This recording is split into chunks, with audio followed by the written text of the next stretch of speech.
A lot of information is emerging as to what might have led to Raila Odinga losing AUC. Oscar Sudi, a very close William Ruto's ally, has dropped an afternoon bombshell. Anytime you see Oscar Sudi speak, Oscar Sudi might be revealing the thinking within William Ruto's government. So his words should not be taken lightly. Before we have a look at his afternoon bombshell, let me say this.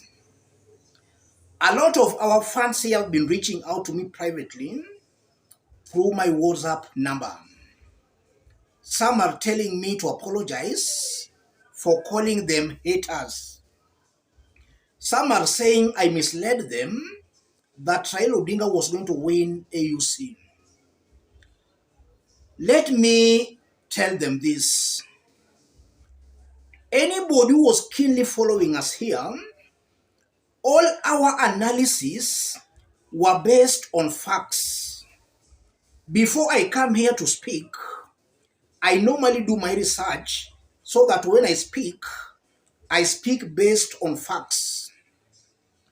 Before the elections that were held yesterday, if you Googled the candidates, Google was giving you that Raila Odinga was ahead.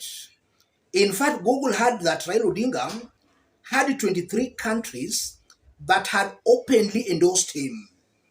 Djibouti's candidate had 2. Madagascar's candidate had 1. That was before the SADC endorsement. So if I was wrong, then Google was equally wrong. All my analysis were based on research, and I used to quote them here. We were not just talking. And now if you look at these ones who are saying Raila Odinga was going to lose, they were not giving any factual evidence. They are saying Raila Odinga was going to lose was purely based on hate. Hate for Raila Odinga. And that's very true. And if you look at the Francophone countries that were being told were going to vote for the Djibouti's candidate, a whopping majority of those countries had openly endorsed Raila Odinga. And anybody doubting that can actually Google and you'll get it just the way I'm saying it. Most of those Francophone countries had openly endorsed Raila Amolo Odinga. Look at our neighbor here, Uganda Museveni. Though not a Francophone, Uganda is part of EAC. What happened? Why did Museveni skip that event? Why did Museveni skip that event? So I was doing my analysis based on facts, not propaganda. And those who have been following me here very keenly can attest to that. Let's have a look at Oscar Sudi. Oscar Kipchumba Sudi, who sent Amina Mohamed to campaign against Baba. Amina Mohamed, we know, is Uhuru Kenyatta's ally. And in 2017, Amina Mohamed narrowly lost that AUC to Chad. We are also getting some information that Uhuru Kenyatta was also secretly in Addis Ababa in the eve of AUC elections. And so many individuals are pointing accusing fingers at Uhuru Kenyatta that he might have decampaigned Raila Odinga at the last minute. And not only at the last minute, it's also believed that Uhuru Kenyatta wanted Raila Odinga to fail. I want us to dig deep into all this for Kenyans to understand where the truth is. If you're watching us but you have not yet subscribed, subscribe, give the video a like. Let's proceed. Is there a chance that Uhuru Kenyatta might have decampaigned Raila Odinga? It's a yes and a no answer. It's a yes because Uhuru Kenyatta has never come out publicly to support Raila Odinga's candidature. So it might be possible that behind the scene, inwardly, he was against Raila Odinga's candidature. And I'm saying that because there was some information that Uhuru wanted to go for that seat, but Ruto refused to support him. Ruto opted to support Raila Odinga. And that might have caused some friction between Uhuru Kenyatta and Raila Odinga.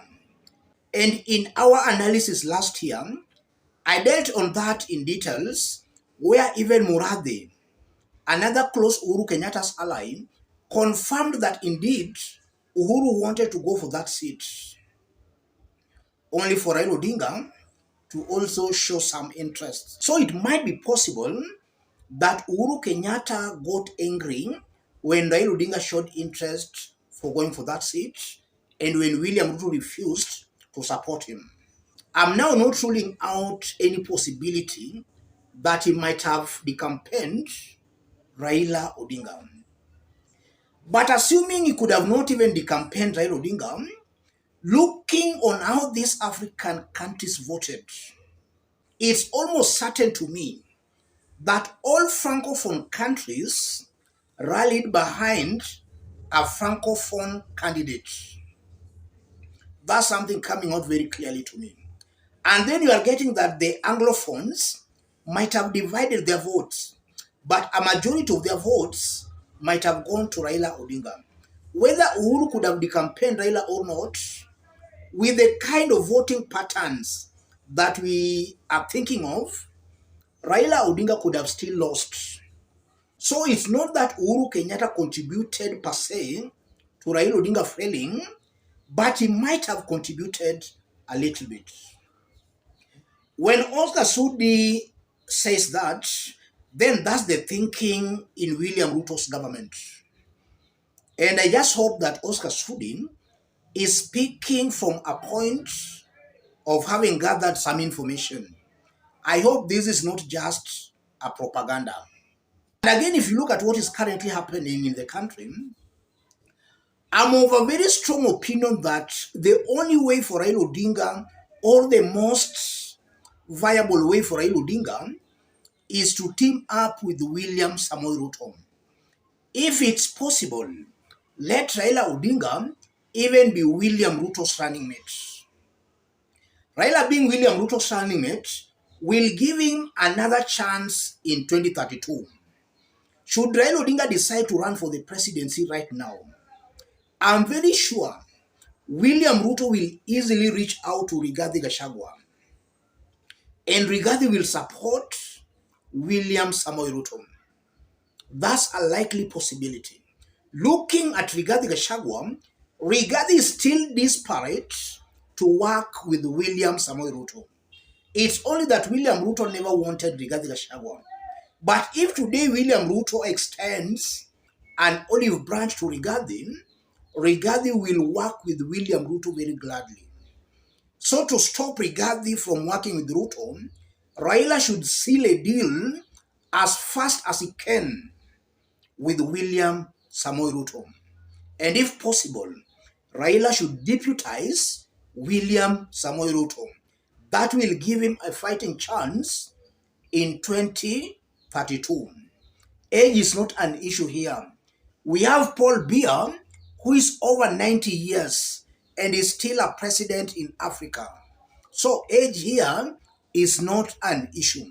As long as Raila Odinga can still perform his functions as Kenya's president, he should not be blocked because of age.